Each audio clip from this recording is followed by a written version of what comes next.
tend on this planet, and did this especially for the Chinese, we tend on this planet to fall very easy into sort of categorising corrupt and not corrupt.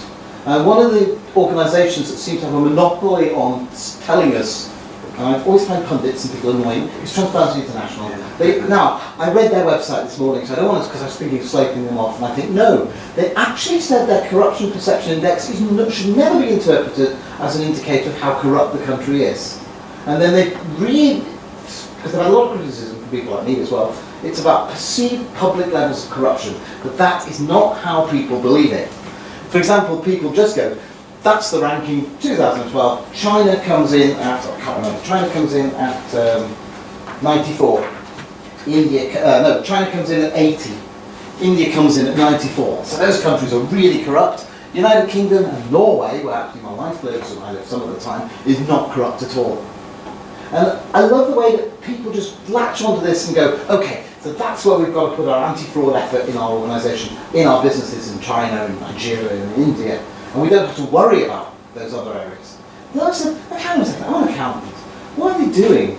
Let's just say this is a measure of the level of corruption in the country. Let's just say it is. Well, it's not really telling us very much until we put in some figures. So I put in gross domestic product per person, per capita, into each country to try to calculate what is the contribution to corruption by each person.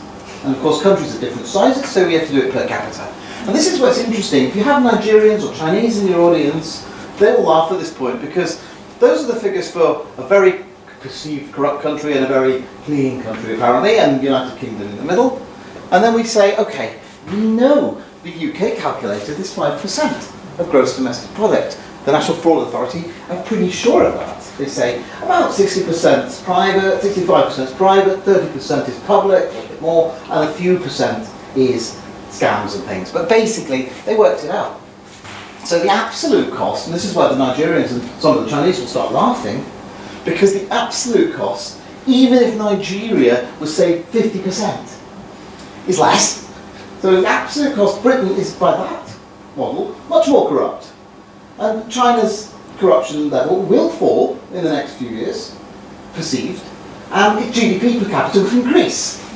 So we'll get to some different figures. And Norway, I did this in the business school in Norway where I teach, and there were 70% Norwegians in the audience. They were actually looking at the floor at this point, because it's so embarrassing, because they know their country is pretty similar to other Western European economies when it comes to the level of corruption. Plenty of it there. And they thought they weren't. And they're probably the most corrupt country, at least